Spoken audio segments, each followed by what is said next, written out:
లోక్సభ సభ్యుడు సీఎం రమేష్ ఆయన సోదరుడు సీఎం సురేష్ నాయుడు తీరును తీవ్రంగా ఖండిస్తున్నామని జిల్లాలోని పోట్లదుర్తి గ్రామస్తులు తెలిపారు.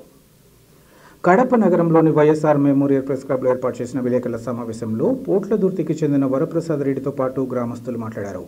గ్రామంలోని పెద్దమ్మ తల్లి ఆలయానికి సంబంధించి భూమిని కబ్జా చేయడాన్ని తీవ్రంగా ఖండిస్తున్నామన్నారు. ఈ ఆలయ ప్రహరీ నిర్మాణానికి అనకాపల్లి ఎంపీ సీఎం రమేష్ గతంలో తన కోటా కింద నిధులు మంజూరు చేసి నేడు పనులు చేపట్టడంలో అంతర్యం అందరికీ తెలిసిందేనన్నారు. కబ్జా చేసిన విషయం వెలుగులోకి వస్తుందన్న కారణంతోనే నేడు కూటమి ప్రభుత్వంలో ప్రహరీ గోడను నిర్మాణానికి చర్యలు చేపట్టారన్నారు. ఆలయ స్థల విషయంగా అధికారులకు ఫిర్యాదు చేయడంతో పాటు కోర్టును ఆశ్రయించమన్నారు. ఆలయానికి సంబంధించిన మొత్తం స్థలంలో ఆక్రమణను తొలగించిన తర్వాతే అభివృద్ధి పనులు ప్రారంభించాలని కోరుతున్నామన్నారు. దేశానికి స్వాతంత్రం లభించిన పోట్లదుర్తికి స్వాతంత్రం రాలేదని ఈ సందర్భంగా పేర్కొన్నారు. దళిత బడుగు బలహీన వర్గాలకు ఇళ్లు కట్టనప్పటికీ నేటికి ఆ పట్టాలు ఇవ్వకపోవడం వెనుక సీఎం రమేష్ నాయుడు హస్తం ఉందన్నారు. గత ఎన్నికల తర్వాత పార్టీ అధికారంలోకి వచ్చిన వెంటనే కోట్లాది రూపాయల అక్రమ ఇసుకకు తెర తీశారన్నారు. ఇతని వల్లే ప్రభుత్వానికి చెడ్డ పేరు వస్తుందని ఈ సందర్భంగా ఆరోపించారు. నిన్నటి దినం పోట్లదుర్తి గ్రామంలో పెద్దమ్మ గుడి విషయమై కాంపౌండ్ వాల్ నిర్మించాలని సీఎం సురేష్ నాయుడు గారు మరియు వారి సోదరులు సీఎం రమేష్ నాయుడు గారు ఎంపీ గ్రాంట్ కింద 2023లో గ్రాంట్ విడుదల చేయించుకున్నారు. గ్రాంట్ విడుదల చేయించుకొని 2023లో పనులు ఎందుకు స్టార్ట్ చేయలేదు, ఇప్పుడు ఎందుకు స్టార్ట్ చేయాలనిపించింది మీకు? అంటే అప్పుడు దేశంలో డబ్బు లేదా, మీకు చేయడానికి ధైర్యం లేదా? ఈరోజు ధైర్యం ఎందుకు వచ్చింది? ఈరోజు డబ్బు ఉందా దేశంలో? ఆర్థిక వ్యవస్థ అంత బాగుందా? ఆ రోజు బాగలేదా? దీనికి ఒకటే నిదర్శనం.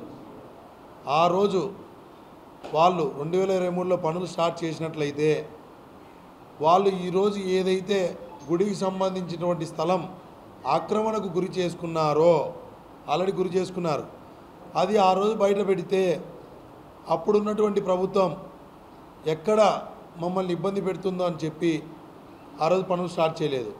ఈరోజు కూటమి ప్రభుత్వం అధికారంలోకి వచ్చింది. ఆయన అనకాపల్లి ఎంపీగా ఉన్నాడు.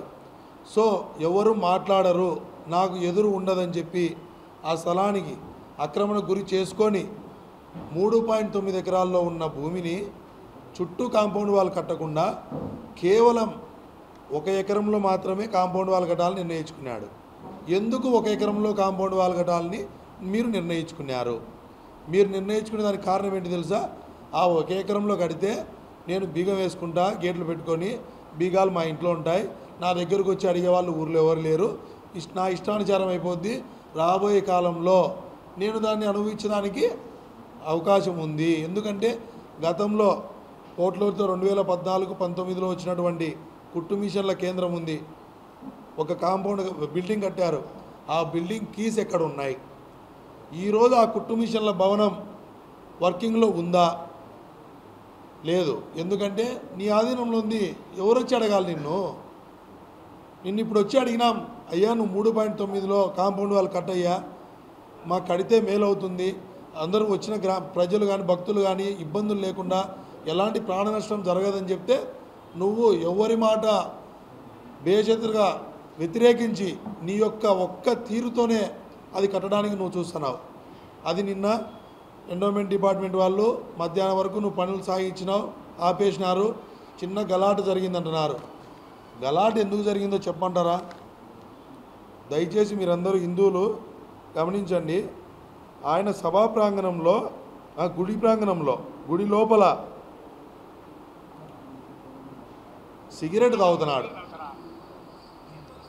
సిగరెట్ తాగుతా అంటే సుధాకర్ రెడ్డి అనే వ్యక్తి నువ్వు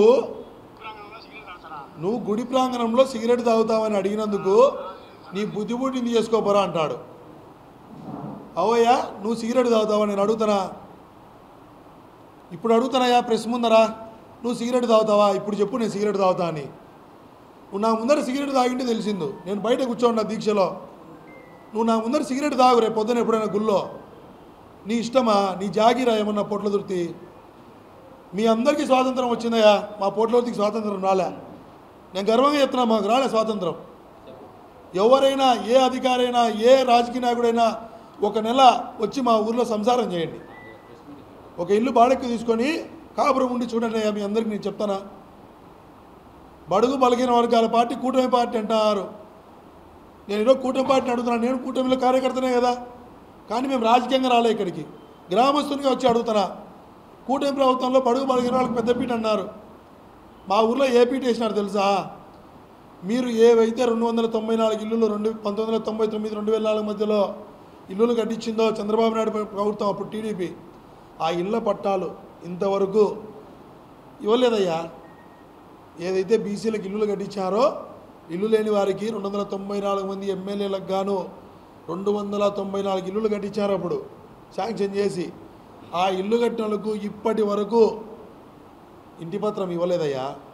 ఇంటి పత్రం ఇస్తే హౌసింగ్ లోన్లు పెట్టుకొని వాళ్ళ జీవితాలను ముందుకు పోతాయి కదా, కానీ ఇవ్వలే. ఎందుకు?